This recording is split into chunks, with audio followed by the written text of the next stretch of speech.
Bonsoir. Ce soir, nous allons parler de Derrito Ibe, qui a été un des acteurs majeurs des audiences de la première instance menées par le président Prosper K. Le tour de passe-passe qui a été exécuté par la police judiciaire, et en l'occurrence le commissaire principal Christian K et la substitut Martine W, sont véritablement un cas d'école lorsque l'on veut étudier les méthodes mafieuses du petit personnel servile des casards au sein de nos institutions et la façon dont ils s'occupent, entre guillemets, des personnes qui contestent et qui s'opposent à l'émergence d'un nouvel ordre mondial, successeur donc du soviétisme et du nazisme, dont ces gens sont les sectateurs. Le tour de passe-passe est le suivant. À la prison, Derrito Ibe est placé dans la même section que Jérémy B,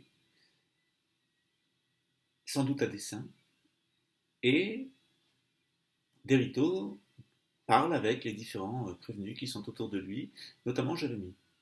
Et que dit-il? Il dit que le 1er ou le 2 octobre, il ne sait plus exactement, il a rencontré Julien Colbert devant la maison de Camille, le matin tôt, alors qu'il venait faire une livraison de stupéfiants à Hassel. Il précise qu'il connaît la famille Colbert et qu'il fait régulièrement des livraisons de stupéfiants au restaurant de marque K à Compton. Il donne un certain nombre d'autres indications qui sont extrêmement compromettantes pour la famille Colbert et qui laissent supposer que Julien K se fournissait auprès de lui en cocaïne. Cet aspect de leur rapport est extrêmement intéressant puisqu'elle expliquerait ce que je ne savais pas, la façon dont mes rapports avec Camille se sont dégradés et le symptôme d'addiction qu'il avait envers son frère alors que celui-ci lui bourrait le crâne de toutes sortes de stupidités et d'incohérences. Donc il semble que Camille ait été, pendant plusieurs années, ce qui explique les problèmes que j'ai pu rencontrer avec lui et les erreurs qu'il a commises, drogué par son propre frère.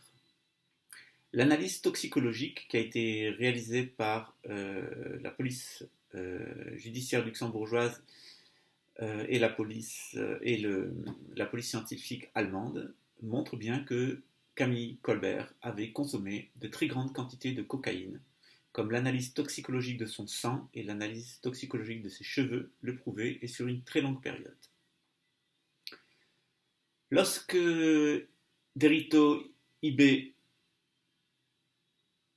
rencontre les psychiatres de la prison, qui sont maintenant sous le feu de l'actualité ainsi que le service médical suite au suicide et aux morts par privation de nourriture de détenus ces dernières semaines, telles que la presse luxembourgeoise s'en est fait l'écho, Derrito émet l'ambition d'en parler avec le juge d'instruction ou avec le parquet. Qu'entend-il faire? Entend-il négocier sa sortie? Ce qu'il advient, c'est que le juge d'instruction refuse de le rencontrer et que le juge d'instruction demande au commissaire principal Christian K de le recevoir. Qu'est-ce qui se passe là-bas? On a un phénomène très curieux. Alors que Derrito Ibe dit en prison qu'il connaît Julien K, le frère de Camille, et que ce dernier lui aurait demandé, suite à un contrat de 1000 euros, d'exécuter avec un revolver son frère Camille K, lorsqu'il va à la police judiciaire, l'histoire est transformée. Les procès-verbaux d'audition montrent qu'il y a beaucoup de coupures dans la façon dont il s'est entretenu avec les policiers. Ils l'ont enregistré d'ailleurs et cet enregistrement a été donné aux audiences.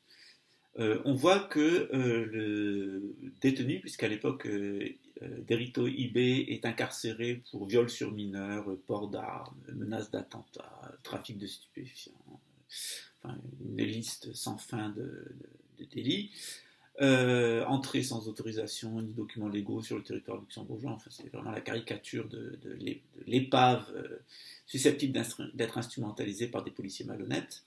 Lorsqu'il se retrouve à la police judiciaire, on voit dans l'enregistrement vidéo qui est donné qu'il a des propos tout à fait cohérents et qui lui semblent être en fait écrits, si ce n'est dictés. Très vraisemblablement par le commissaire principal Christian K. Ils sont diffusés à l'audience, les avocats protestent et on va donc faire venir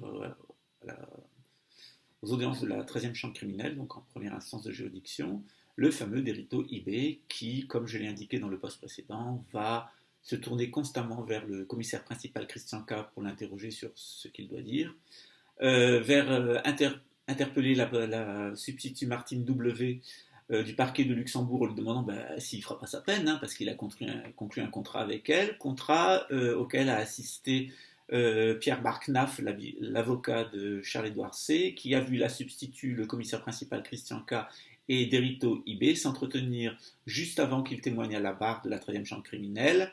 La substitut l'a d'ailleurs reconnu en disant qu'il s'agissait d'autre chose, d'une autre affaire évidemment. Il est dans les habitudes du parquet de Luxembourg, des représentants du parquet de Luxembourg, de s'entretenir avec des multirécidivistes, violeurs, menteurs, dealers, etc., avec un policier dont on sait maintenant qu'il est ce qu'il est, en marge des audiences. Et bien sûr, ça n'a absolument rien à voir avec la procédure et son témoignage. Le fait est que si on retourne la suggestion, ce qu'a tenté de faire Jérémy B en faisant citer à comparaître un de ses codétenus qui, une fois à la barre, a refusé de s'exprimer parce qu'entre-temps, il était sorti de prison et il était en détention, il était en provisoire, en liberté provisoire.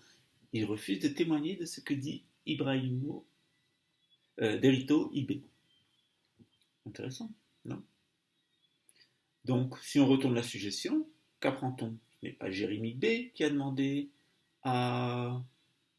Ce n'est pas Jérémy B qui a demandé à Derito Ibrahimo B de tuer Camille Colbert lors d'un contrat.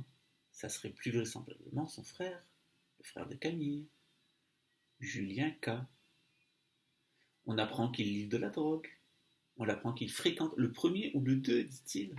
C'est-à-dire le matin de la mort présumée de Camille, ou le lendemain, il serait à Assel, il discuterait avec Julien K, qu'il connaît de longue date, et il serait là pour une livraison de drogue.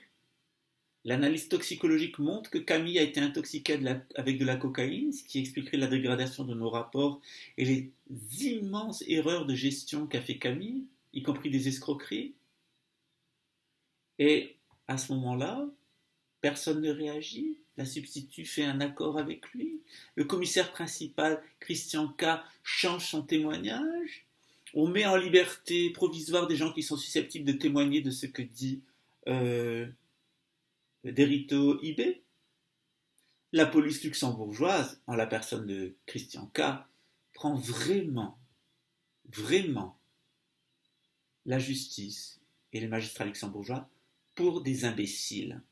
On appréciera particulièrement les déclarations de maître Eric S., l'avocat de Julien K., dont se demande s'il continuera à le défendre, y compris lorsque ce dernier se retrouvera devant la chambre criminelle accusé de meurtre, d'accusations calomnieuses et d'obstruction à la justice. Mais ça, c'est sans doute une autre histoire. Et d'ici là, il aura peut-être fallu changer de juge d'instruction et faire un sacré nettoyage dans le parquet de Luxembourg. Parce que l'affaire Clearstream, l'affaire Lambansky, l'affaire Madoff montrent qu'il y a réellement un problème, non seulement à l'instruction, mais aussi au parquet.